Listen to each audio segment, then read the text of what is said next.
Selamat siang.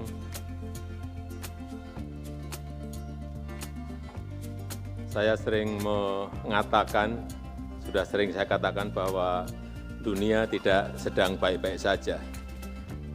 Ancaman perubahan iklim sangat nyata, kenaikan permukaan laut, pencemaran laut oleh sampah dan limbah, dan semakin terasa dampaknya dan mengancam tidak hanya bagi keberlangsungan laut, tapi juga kedaulatan dan kesatuan wilayah negara. Pelaksanaan KTT AIS ini merupakan salah satu komitmen Indonesia untuk bekerja sama di level yang lebih tinggi, menjadi organisasi internasional dalam melakukan langkah-langkah konkret untuk penanganan isu kawasan dan isu dunia, dan untuk terus menyuarakan kepentingan negara-negara berkembang dan negara-negara kepulauan. KTT AIS sepakat untuk memegang prinsip solidaritas, kesetaraan, dan inklusivitas sebagai landasan bersama dalam bekerja sama. Negara berkembang dan negara kepulauan memiliki hak yang sama untuk maju, memiliki hak yang sama untuk melakukan pembangunan. Oleh sebab itu, kolaborasi dan kesatuan negara kepulauan dan negara pulau sangat dibutuhkan untuk dapat tumbuh bersama dan mengatasi beragam tantangan-tantangan yang ada, di mana Indonesia sebagai negara maritim akan terus menjadi barisan terdepan mendukung AIS Forum sebagai kerjasama yang inklusif negara kepulauan dan negara pulau.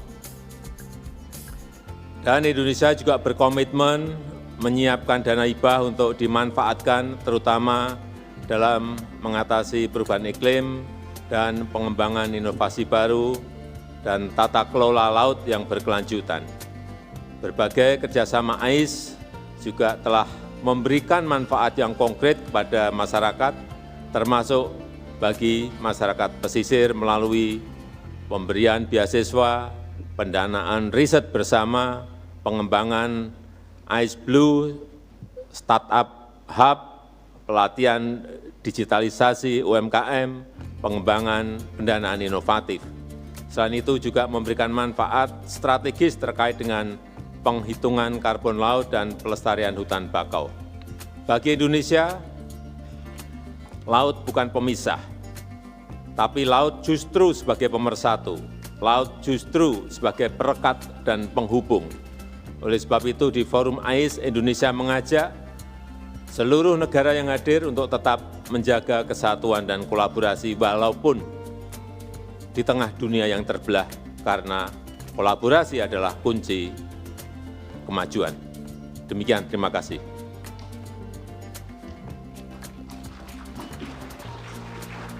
The President welcomes 3 questions. We will now give the floor for the first question.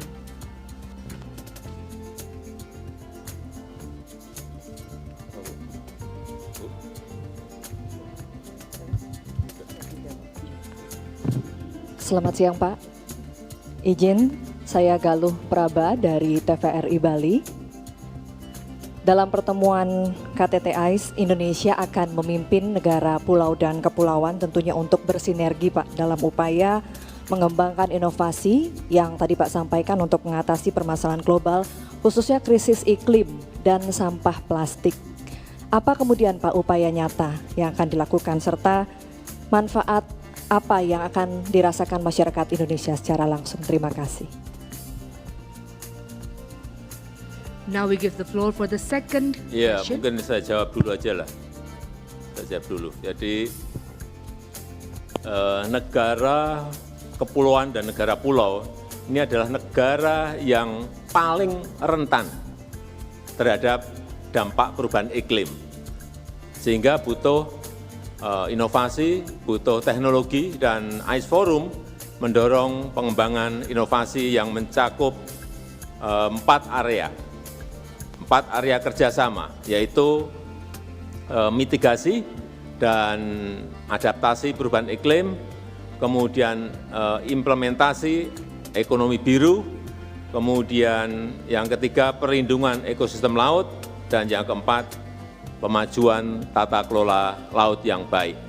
Dan sebagai negara kepulauan, tentu ini akan sangat bermanfaat bagi masyarakat karena laut adalah sumber kehidupan, utamanya nelayan.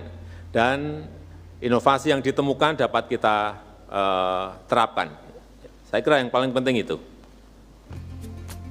Now we give the floor for the second question. Sudah.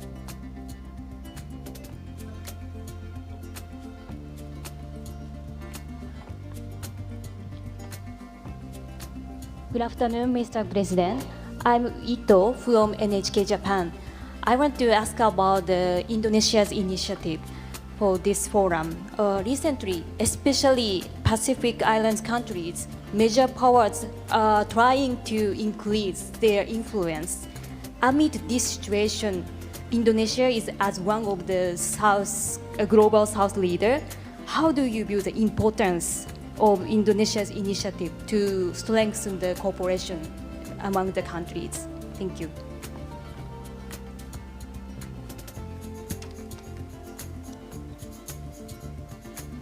Yeah, at the time when many parties choose rivalry, Indonesia chooses to strengthen cooperation and collaboration. That is inclusive with many countries as possible. At the time when many parties prefer long discussions, Indonesia chooses concrete cooperation, whose benefits can be felt immediately by the people. This is an initiative whose purpose in none other than to create an Indo-Pacific region that is peaceful, prosperous, and stable. Because what we want is to grow together, to progress together, and to prosper together.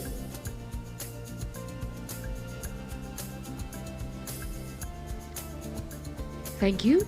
And now we Sudah give... saya kira? Masih? Sudah sekali, satu lagi. We will now give the floor for the third and last question. Nih. Terima kasih Pak Presiden. Saya Mahdi Pak dari Harian Kompas. Ada dua pertanyaan mengenai... Satu saja. Baik Pak, kalau saya cut jadi satu Pak. Oke, mengenai konsep blue economy Pak Presiden, kita kan beberapa tahun ini kita membicarakan mengenai green economy, dan itu green economy Pak, tarik menarik dengan antara negara maju dan negara miskin berkembang sangat kencang seperti itu. Nah, bagaimana Indonesia sebagai pemimpin di forum ICE ini bisa memastikan bahwa konsep blue economy itu benar-benar berkeadilan untuk negara-negara kepulauan dan pulau, termasuk Indonesia dalam hal ini. Terima kasih Pak.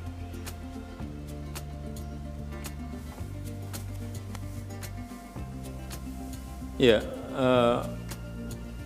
potensi ekonomi biru sangat besar di negara kita, juga di negara-negara kepulauan dan negara pulau, dan perlu dimanfaatkan agar berkelanjutan, agar bisa menjadi pilar pertumbuhan, menjadi pilar kesejahteraan rakyat. Oleh karena itu, kerjasama yang dilakukan penting untuk digerakkan berdasarkan prinsip bahwa laut harus menjadi sumber kehidupan yang berkelanjutan dan berkeadilan. Saya banyak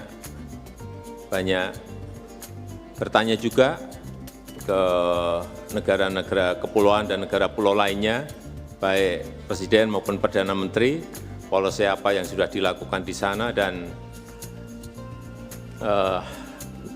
ICE Forum telah menyepakati di mana tadi sudah saya sampaikan bahwa solidaritas, bahwa kesetaraan dan inklusivitas itu adalah landasan bersama.